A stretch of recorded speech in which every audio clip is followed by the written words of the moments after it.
Olá, estamos de volta com o nosso programa Presença Espírita na Bíblia. E esse programa, para quem não sabe ainda, ele é espírita com enfoque bíblico, de acordo com o trabalho que eu faço em meus livros, em artigos que eu escrevo para jornais, principalmente para o diário O Tempo de Belo Horizonte, que você pode ler também no site, de qualquer parte que você seja do Brasil, no site www.otempo.com.br. E você entre lá nos colunistas, você vai me achar, José Reis Chaves, e toda semana você tem uma matéria espírita com enfoque bíblico.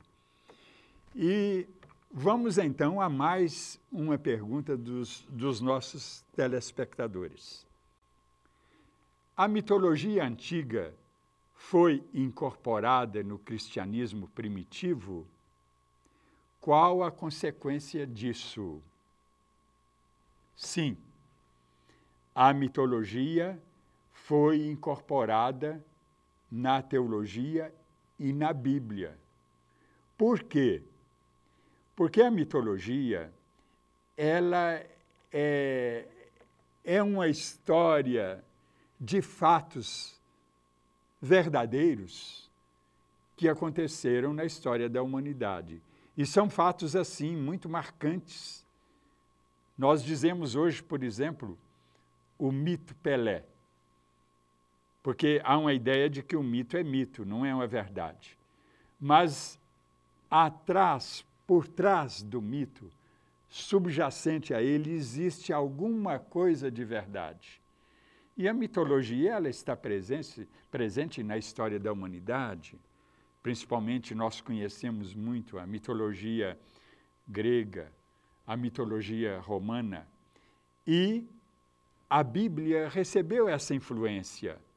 E a teologia também cristã, a católica, porque no princípio só havia a Igreja Católica, recebeu também essa influência da mitologia. Até dou um exemplo.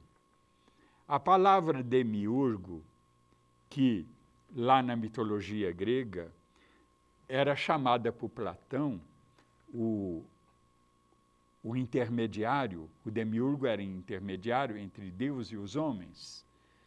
E a palavra usada por Platão era logos. E vejam que o próprio São João, escrevendo o seu evangelho, ele chama Jesus Cristo de logos. Em latim, verbum Dei.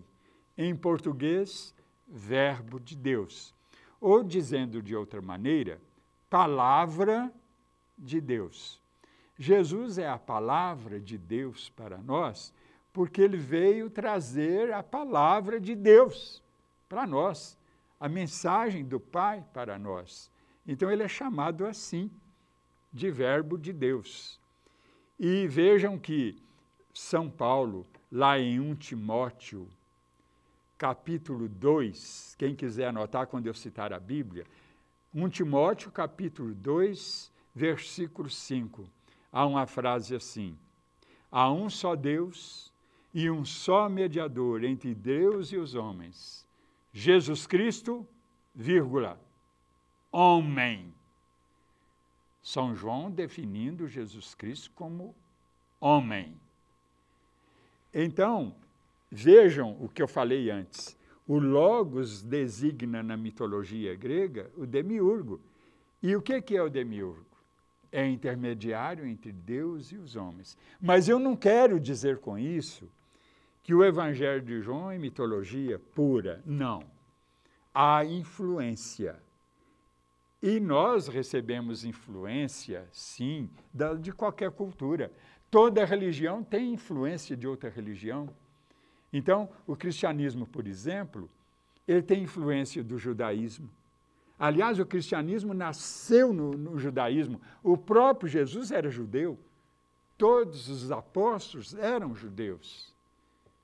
E eu diria que Jesus Cristo, ele é o maior herege do judaísmo. Daí ele ter mudado, vamos dizer, uma parte dos seguidores, lá naquela época, uma parte dos judeus tornou-se cristã, seguidores dele. Então, foram hereges do judaísmo. E por isso, houve uma divisão durante muito tempo entre os cristãos que seguiam o judaísmo, chamados de cristãos judaizantes, e os cristãos que seguiam mais a corrente helênica, a corrente platônica, vamos dizer assim, porque Platão, ele representa o filósofo mais identificado com o cristianismo, lá da antiguidade. Então, ele seguiu muito a influência de Sócrates, mas Sócrates não escreveu nada. Então, Platão é que escreveu. E ele, então, na antiguidade, ele é o filósofo grego, helênico, que mais se identifica com o cristianismo. Por isso, Santo Agostinho, ele mesmo declara que ele se converteu ao cristianismo pela leitura dos livros dos neoplatônicos, que eram seguidores de Platão, lá no início do cristianismo. Como, por exemplo, Amônio Saca, né? Ele era um seguidor de Platão. Então, os teólogos sabem de toda essa história da conversão de Santo Agostinho, porque Santo Agostinho, ele é o teólogo que mais influenciou a teologia cristã. Ele é um dos chamados padres da igreja que mais escreveram sobre a teologia cristã.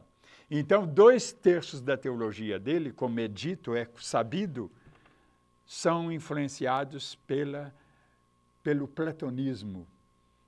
E Platão, ele recebeu também essa influência da mitologia, e que passou, sim, para o cristianismo, como passou para outras crenças de outras religiões, como, por exemplo, o zoroastrismo de Zoroastro, os maniqueus, os maniqueístas, também receberam influência da mitologia. E o que é lamentável é que muitas doutrinas têm um peso, eu diria, muito forte nas doutrinas teológicas, e daí nós temos algumas doutrinas polêmicas e que se transformaram, como eu falei no bloco anterior, em dogmas. E transformaram-se em dogmas porque não tem apoio da Bíblia. E a igreja, para acabar com aquela polêmica, ela então consagrou essas doutrinas como dogmas, e dogma quer dizer, é uma coisa, é uma doutrina. Literalmente, dogma quer dizer medida legal. Medida legal. Poderíamos dizer também lei, porque a medida legal, é lei. Então, o dogma é uma questão legal, legal do ponto de vista teológico. E nós poderíamos chamar também essas doutrinas, como acontece entre os teólogos, de doutrinas canônicas. Canônicas também, que quer dizer, pertence ao cânone da teologia cristã e não podem ser negadas. No princípio do cristianismo, quem negasse uma doutrina dogmática, ele era punido severamente, porque a igreja era unida com o poder civil, o poder do Estado.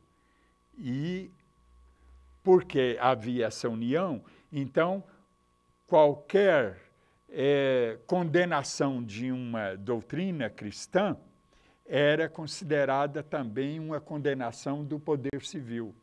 E aí o indivíduo era punido. Lá naquele princípio, em casos mais graves, o indivíduo era degolado. Era a pena de morte lá naquela região, no Império Romano, que dominava lá a Palestina na época. E, mais tarde, quem era contra um dogma morria na fogueira da Inquisição.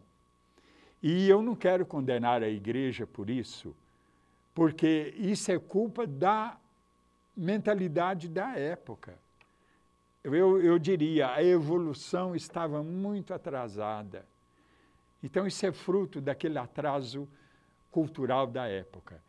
A própria igreja, como disse o João Paulo II, ele disse uma vez que querer empurrar para debaixo do tapete a Inquisição, isso é uma ilusão, porque a Inquisição é uma página negra na história da igreja, mas é fruto da mentalidade da época. Então, não queremos culpar a igreja por causa disso, nem também os nossos irmãos protestantes, que também tiveram a sua Inquisição, não queremos condenar ninguém. Aliás, Jesus deixa isso muito claro. Não devemos condenar ninguém, porque nós somos muito, assim, dados a condenações, e quando nós deveríamos condenar a nós mesmos, a nós próprios, porque nós somos cheios de defeitos. Mas estamos chegando ao final do programa. Muito obrigado pela sua atenção e mande para nós as suas perguntas para que nós possamos respondê-las. Está aí na telinha o nosso e-mail, está também o site do programa. Entre em contato conosco. Muito obrigado. Que Deus, Jesus e Maria abençoem a todos nós e até o próximo programa.